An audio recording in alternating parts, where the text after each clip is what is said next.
everybody, it's Thomas. Let's talk about BBLoBB. I spaced on recording this video earlier. I don't know why. I knew the week was done. I talked to Mark about it. He played the last game, but didn't get around to recording it until now. Whatever. The point is, let's talk about what happened last week. Things happened last week. A lot of bad things happened last week. Not bad in the sense that a bunch of my stuff was killed. Just not good things happened. My catcher didn't level up, although my catcher did punch somebody pretty hard, which was pretty good. One more Stein. Is that who did it? Yeah, one more Stein. No, I passed twice with one more Stein, which I didn't realize I did. I don't remember doing it anyway. Whatever. The important thing is he threw. Let's see here. So he didn't level up. Indo Pilsner Club, despite failing me over and over again, did manage to get a farming throw in there. So, finally.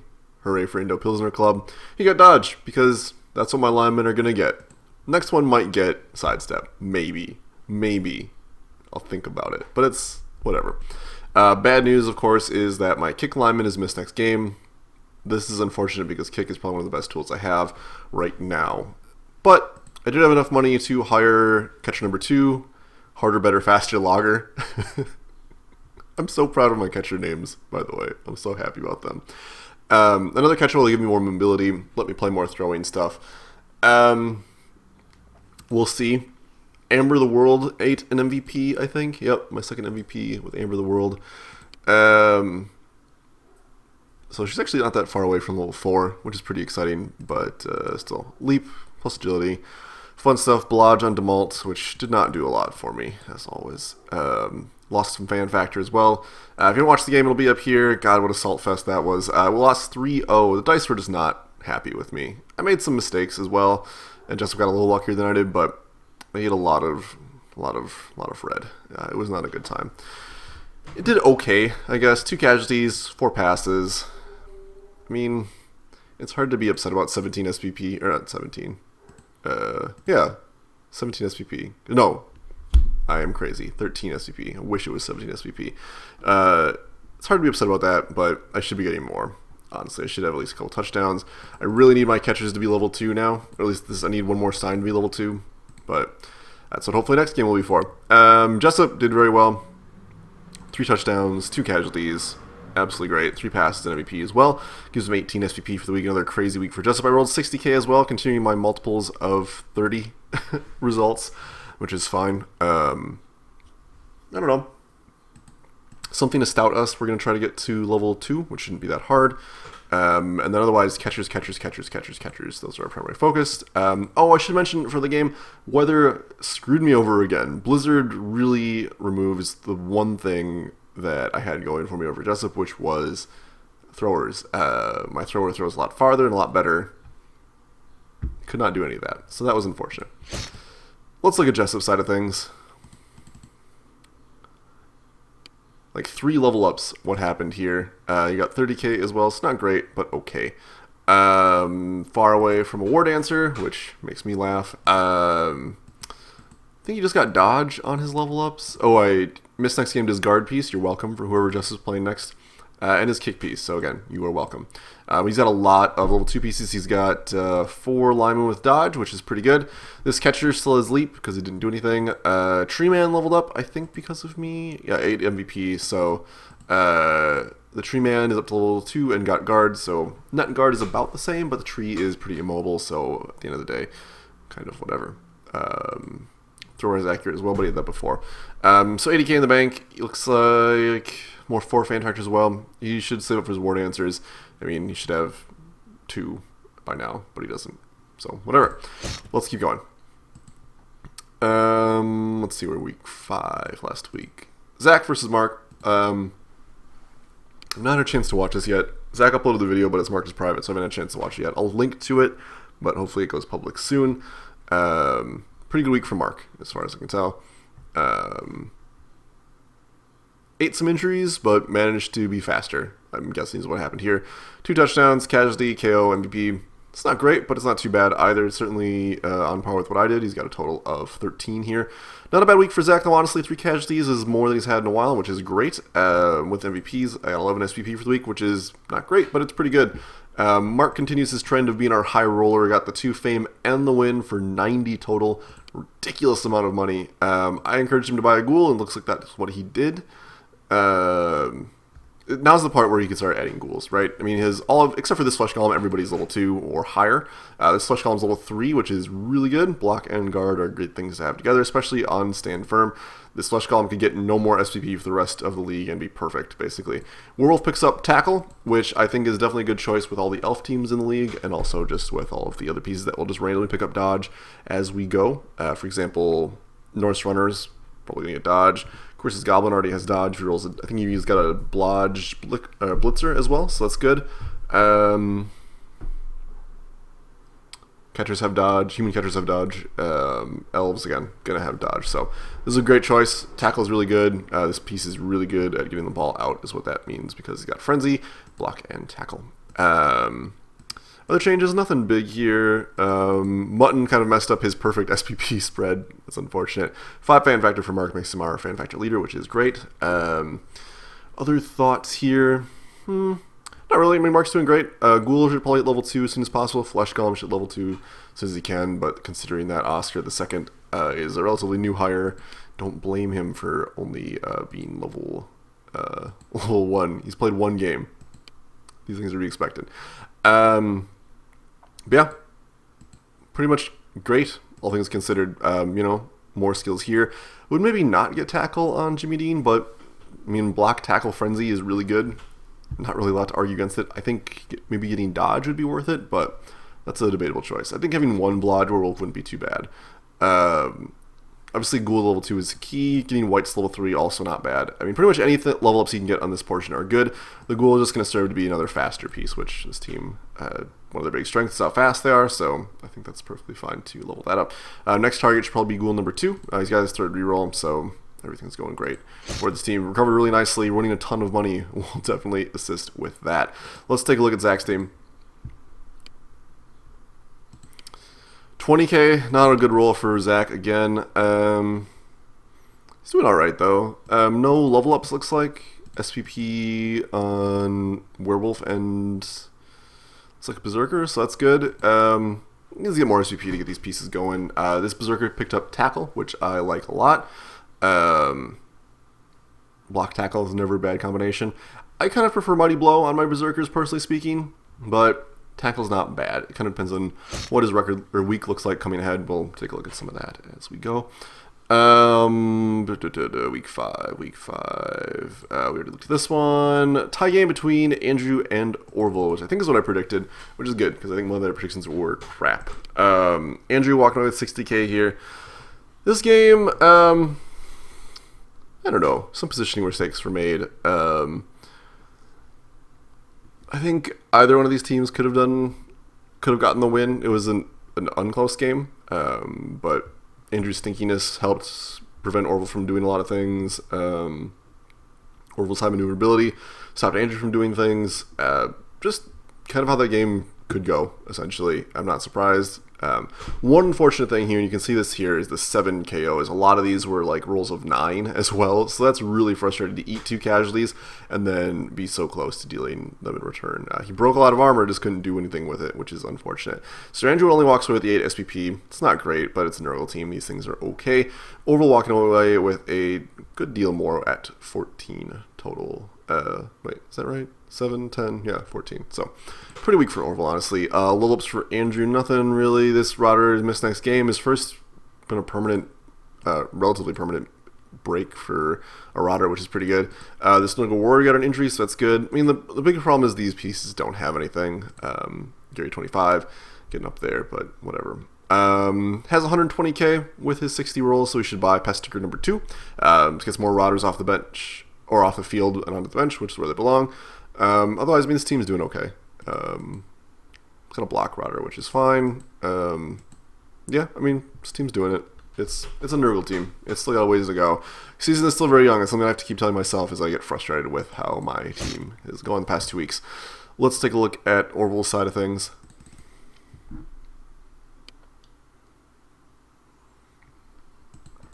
Orville walking away with 80k, which is huge. Lets him buy another catcher if he so desires. Level ups on a lineman. Doesn't have a kick piece. I would recommend getting a kick piece. Could also make the argument for getting dirty player, but I think kick is more in line with what he wants. Thrower leveled up. You should probably get block, depending on what he rolls. Leader is fine, but whatever. Looks like he bought his third reroll as well. So looking good there.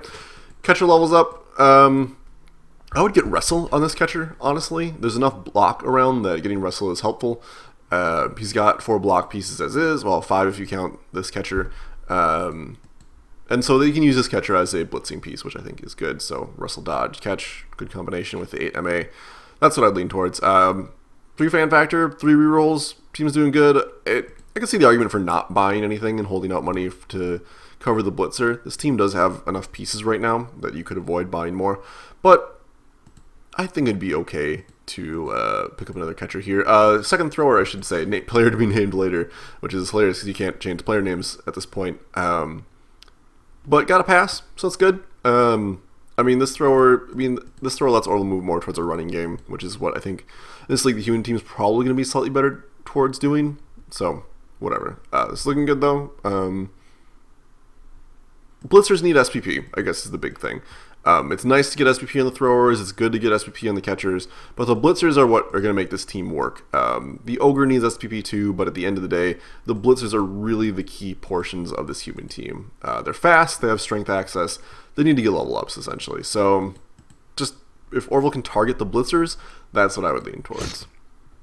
Let's take a look at the other game here. This is between Chris and Greyduck. Chris went on a tear. Let's look at the thing here. Chris rolled 70, which is good. Just a good amount of punching, honestly. Didn't help that Greyduck had some bad rolls on dodges and GFIs. Welcome to my game this week. I don't know. It's a tough matchup at this point for the Dark Elf team. They don't quite have the skills to deal with the rolling wall of steel that is an Orc team at this point. We'll see. Chris has got some pretty good level ups too, so that helps. 2 casualties, 2 touchdowns, and an MVP. 15 is a nice amount, especially for an Orc team. Greyduck didn't do too bad. Only 8 though, so not great, especially for an Elf team. It's really good level ups though. Don't know if they were leveled up last night. I think so. Got block. The splitzers already had thing. This splitzer got guard, which is great. Another 2 Black Orcs leveling up. They got block. That's very scary. Basically, as soon as the Black Orcs get blocked, they get really good, really fast. That's true for any 4-strength piece, but for the Black Orcs especially because they're so tough. So, team's doing good. Obviously, Rend wants to hit level 2 as soon as possible. Black Orcs want to hit level 3 because then they can have the wonderful combo of block and guard or block and mighty blow, although block and guard would make this team almost unbearable. This team is clipping right along. Looks like he bought his 3rd reroll, which is good. And I'll say 4 fan factor, save up for thrower, I guess. Just bank money too. I mean, I would add at least a thrower, maybe another goblin, but at this point this team has everything it needs. That's kind of the nice part with the Orc team is you can start with everything you need, basically. So, team's looking good, just needs SPP, and it's doing a good job of that. So Chris is building his force to be very scary. That wraps us up for the week. Predictions, I think I got one of them right. I think I called this one a tie. Might have said Mark would win this one. So best I did 50% this week. Okay. Let's take a look at next week. We're looking at, he improved his rankings quickly. I dropped to 3rd. Jessup and Mark 1 to 4 points ahead of me. Mark doing very well this season despite suffering a pretty big setback against Chris. So good job for him. Let's take a look at the matchups here. We've got Greyduck versus Zach. Let's see here. So Greyduck does have enough money for another Witch Elf, but I think she should buy reroll number 3 instead. Blitzers still need to get levels, so adding another Witch Elf at this point isn't that helpful. The Witch Elf is level 2 and got Wrestle, which I like. I don't know. I mean, both these Blitzers are 1 touchdown away from leveling up.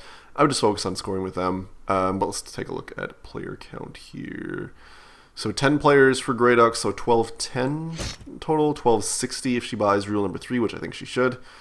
Where is Zach's team?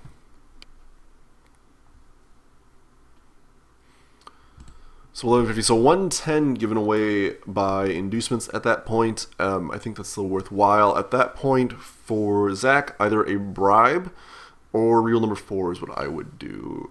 Could get an apothecary as well just to help protect the fragile pieces. 7 armor value is still 7 armor value. I don't know. That's kind of what I would look towards. It's a Dark Elf team, so they will fight you, but they won't necessarily fight you as hard as, say, an Orc team or a Necro team or a Nurgle team. So could make the argument to not get an apothecary and get a 4th reroll instead. Kind of depends on how cramped for rerolls Zach is feeling. I know we went to 4 with Undead last season pretty quickly, but there's a number of reasons he could have done that. I think Great X should win this game. I think she a little more consistent. I think Zach struggles a lot against Elf Ball, and Witch Elves are really good at serving people. We'll see how it goes.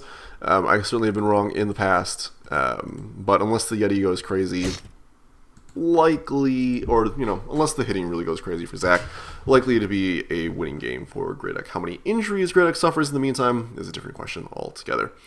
We've got our heavyweight matchup, which should just be an absolute brutal punch fest. Nurgle versus Orc, Andrew versus Chris. Let's take a look at some numbers here. Assuming no giveaways. So assuming Andrew picks up Pester number 2, which I think he should, he'll be at 1230. Chris's Tower of Dudes is now at 1290. So even at 1230, Andrew would still get a Babe, which pretty good, all things considered. Should be a pretty tough matchup for Andrew, though. Lots of block on these 4 strength pieces. This is the first matchup where Andrew's going up against anybody who can match him on strength, but that's also true for Chris. But Chris has the advantage of having these blitzers, and is technically faster because of that. Goblin also might be very annoying as well. We'll see. As always, I'm hoping for Nurgle resurrections and necromantic resurrections, so I hope Andrew kills somebody, but we'll see. Babe alone is not really going to do a lot. We'll see. It kind of depends on how good Foul Appearance is. Because Andrew hasn't gotten the SVP on his Nurgle Warriors to level them up, he's not going to have quite the block power that Chris will have, and they're tied on rerolls now. So we'll see. One thing Andrew does have going for him is the superior blitz from the Pestiger, and that is helpful for sure. We'll see how well everything goes. Again, Foul Appearance could do a lot of work. If that's the case, Andrew will probably win the hitting war. We'll see what happens, though. Chris's performance is generally a little bit better, so I'm going to give it to Chris, but could easily end up being a tie game or win for Andrew. With all these slow, punchy teams, it kind of depends on the dice more than even elf on elf matches, I would say. We've got Wood Elves versus humans here. Jessup staggering in, let's see, 1, 2, 3, 4, 5, 6, 7, 8, 9, 10 players. So he'll be at 1240 total. Orville looking at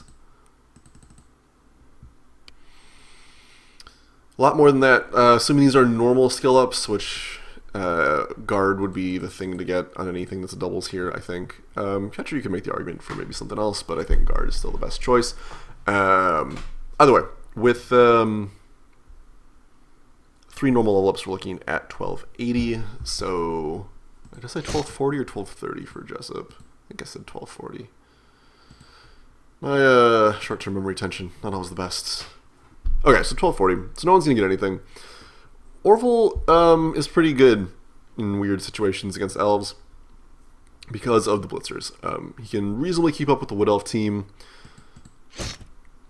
He can actually fight the ogre or the tree with the ogre, though he probably shouldn't fight it that hard. We'll see. I mean, it kind of depends on if you can clear everything else out. The lack of guard on Orville's side will definitely hurt. The guard on the tree will be no fun either. So that initial kind of fight might be a little bit messy. We'll see. I think Orville has shown a little bit of wiliness in the past, so we'll see what happens. If he gets kicked, that'll help a lot as well. My instinct is to say that Jessup will win, but Orville's got a really good chance here, especially with having more rerolls, and Jessup not really having hitting skills beyond dodge. We'll see. He's got a lot of dodge, though. So, kind of depends on how good the blitzers are feeling. So far, they haven't been great. Things can turn around, though. We will see. If he gets wrestle on this catcher, that'll help a lot as well. I don't know. I feel like Orville's got a really good shot here. I'm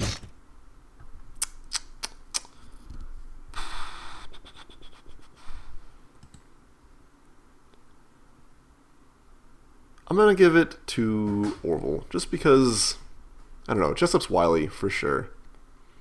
But Orville's pretty disruptive when he wants to be. So we'll see.